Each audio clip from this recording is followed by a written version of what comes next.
नमस्कार, मैं रचना शर्मा चढ़ती कला टाइम टीवी देख रहे हैं सभी दर्शकों का स्वागत करती हूं। आप देख रहे हैं उत्तर प्रदेश के समाचार।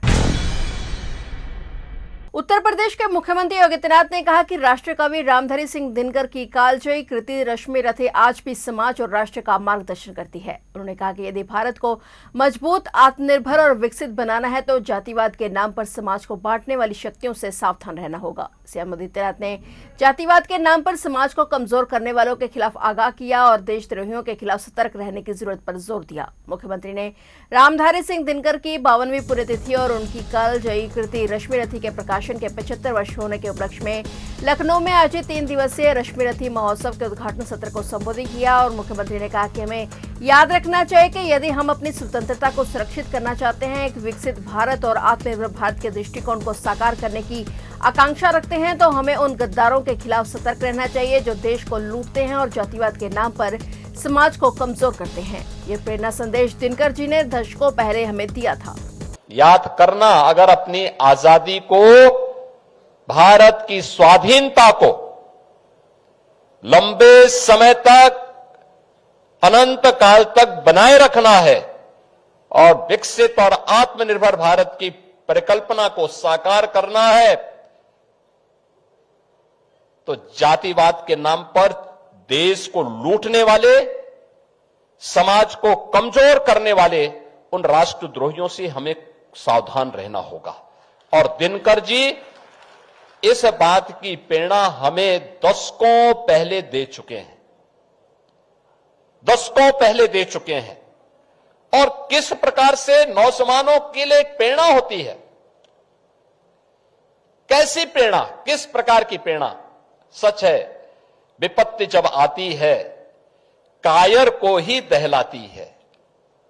सूरमा नहीं विचलित होते, क्षण एक नहीं धीरज खोते, विघ्नों को गले लगाते हैं, कांटों में राह बनाते हैं।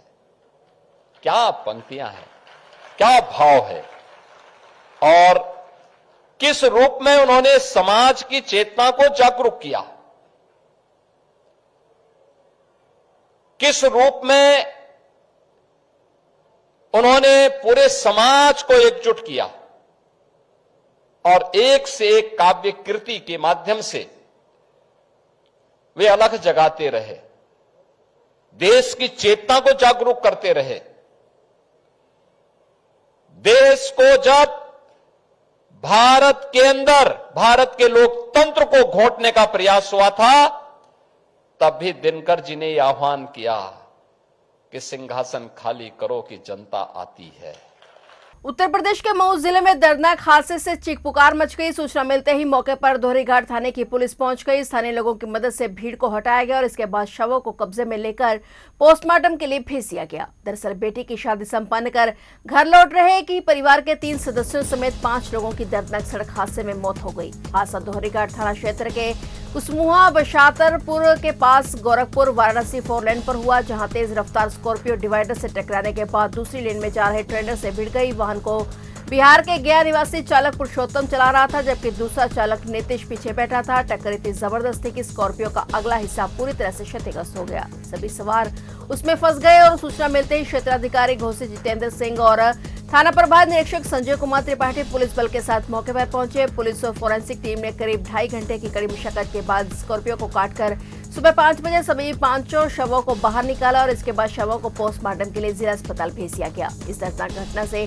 मृतकों के गांव में शोक की लहर दौड़ गई है। वहीं इस हादसे पर सीएम योगी आदित्यनाथ ने भी शोक जताया है। उन्होंने कहा कि मऊ में हुई इस जनहानि से अत्यंत दुख पहुंचा है।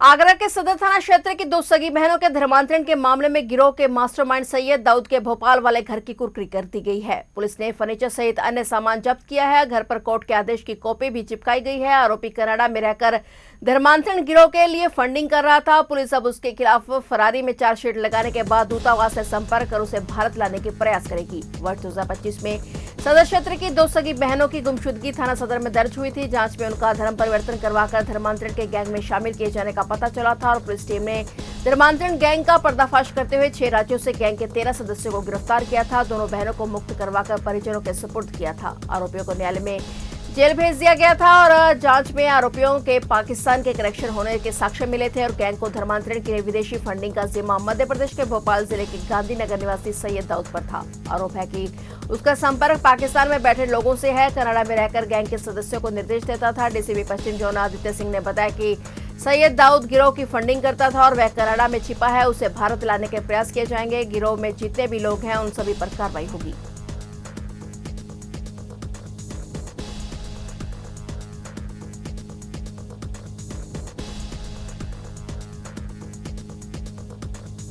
उत्तर प्रदेश में गाजीपुर के करंडा थाने के अंतर्गत कटरिया गांव में हुई हिंसा अब राजनीतिक रंग लेती जा रही है। स्थानीय प्रशासन द्वारा समाजवादी पार्टी के 2 विधायकों समेत 40 लोगों को नामजद किए जाने के बाद अब समाजवादी पार्टी के मुखिया अखिलेश यादव के दौरे को लेकर राजनीति गर्मा गई है। अखिलेश यादव 29 अप्रैल को गाजीपुर जा रहे हैं और इस बीच मृतका के पिता ने प्रशासन की कार्रवाई से संतुष्टि जताते हुए इस मामले में राजनीति न करने की अपील की है। समाजवादी पार्टी की ओर से जारी एक आधिकारिक पत्र के अनुसार पार्टी के राष्ट्रीय अध्यक्ष अखिलेश यादव 29 अप्रैल 2026 दिन बुधवार को उत्तर प्रदेश के गाजीपुर जनपद के दौरे पर जाएंगे। निर्धारित कार्यक्रम के तहत वह दोपहर करीब 1 बजे ग्राम करंडा थाना करंडा पहुंचेंगे और वहां पीड़ित सियाराम विश्वकर्मा के परिवार से मुलाकात करेंगे। अखिलेश यादव के गाजीपुर दौरे को लेकर भाजपा ने अखिलेश यादव पर निशाना साधा है।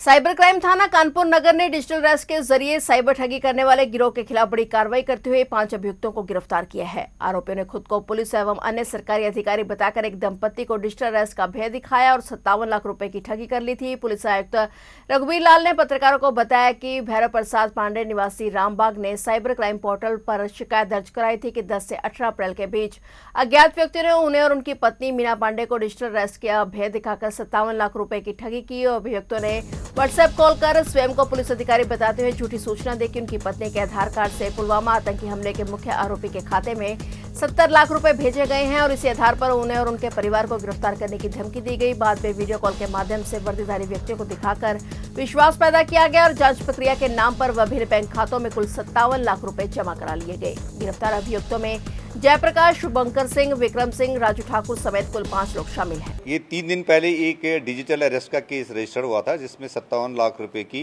डिजिटल अरेस्ट का फ्रॉड उनके साथ हुआ था। इसमें हमारी टीम ने काम करा और 2 खातों को ट्रेस करा। उस खातों के बेसिस पर 5 लोगों को पकड़ा जा चुका है। इसमें एक जो मूल रूप से बोकारो का रहने वाला है राजू, उसको भी पकड़ लिया है और जिनके खाते इस्तेमाल हुए उनको भी पकड़ लिया है।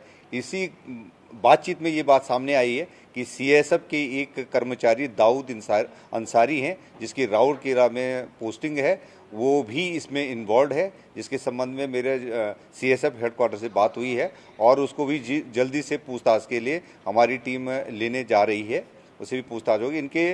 इनका नेटवर्क जो है 5 राज्यों में फैला हुआ था और इसके साथ साथ इंटरनेशनल कनेक्शन भी मिला है और इनके जो खातों की हमारी जांच पड़ताल की अभी इनके पास कुछ रिकवरीज हुई हैं, जैसे उनके मोबाइल फ़ोन और जो गाड़ी बरामद हुई है तो और इनके कुछ चेक बुक्स का डिटेल मिला है। इस पर हमारी टीमें जो है आगे की कार्रवाई कर रही हैं। कितना पैसा फ्रीज किया गया इन लोग अब तक? क्योंकि अभी इसमें एक 48 लाख का और एक 57 लाख का जो है ट्रांजैक्शन मिला है और टीमें जो है first layer, second layer, third layer पर अभी कार्रवाई कर रही है और कुछ पैसा हुआ है पर पूरा पैसा अभी इनका फ्रीज नहीं हो पाया। आगरा के थाना ट्रांस यमुना पुलिस ने चोरी की वारदातों को अंजाम देने वाले 6 चोरों को गिरफ्तार किया है। उनके कब्जे से 12,000 रुपए नगद, सोने चांदी के आभूषण, मोबाइल फोन और कॉपर तार का बंडल बरामद किया गया है। एसीपी छत्ता शेषमणि उपाध्याय ने बताया कि बंद मकानों और दुकानों में हो रही चोरी की घटनाओं के खुलासे के लिए टीमें गठित की गई थी और कालिंदी बिहार स्थित काशीराम आवास क्षेत्र के खंडर से 6 आरोपियों को पकड़ा गया है। पूछताछ में आरोपियों ने कालिंदी बिहार निवासी गौरव यादव के बंद मकान में 2.5 लाख रुपए नगद और आभूषण चोरी की घटना को कबूला है। गिरफ्तार आरोपियों में साहिल राठौर, वाहिद पठान, तुषार बघेल, सज्जाद उर्फ लाला, आफ्ताब और मोहसिन शामिल हैं। होमगार्ड के करीब 42,000 पदों के और भर्ती के लिए लिखित परीक्षा का आयोजन शनिवार से हो गया है। सोमवार तक यह परीक्षा रोजाना 2 पालियों में सुबह 10 बजे से 12 और शाम 3 से 5 तक आयोजित होगी। इसमें करीब 25 लाख अभ्यर्थी हिस्सा लेंगे। उत्तर प्रदेश पुलिस भर्ती और प्रोन्नति बोर्ड ने परीक्षा को निष्पक्ष और शुचितापूर्ण तरीके से संपन्न कराने के लिए पुख्ता बंदोबस्त किए हैं। परीक्षा के दौरान 3 दिन तक प्रदेश पुलिस अलर्ट पर है। शनिवार की परीक्षा में शामिल होने के लिए अभ्यर्थी परीक्षा केंद्रों तक आने शुरू हो गए हैं और भर्ती परीक्षा के अध्यक्ष एसबी शिवडकर ने बताया कि श्रावस्ती को छोड़कर अन्य सभी जिलों में 1000 से अधिक परीक्षा केंद्र बनाए गए हैं। परीक्षा के सकुशल आयोजन के लिए नोडल अधिकारियों की तैनाती की गई है, जिनकी देखरेख में प्रश्न पत्र जिलों के स्ट्रांग रूम में कड़ी सुरक्षा में पहुंच चुके हैं। परीक्षा के दौरान सुरक्षा के पुख्ता बंदोबस्त किए गए हैं और सभी जिलों की पुलिस प्रभारियों को इस बाबत पूर्व में निर्देश दिए जा चुके हैं। परीक्षा में सेंध लगाने का प्रयास करने वालों पर कई एजेंसियां पैनी नजर रख रही हैं।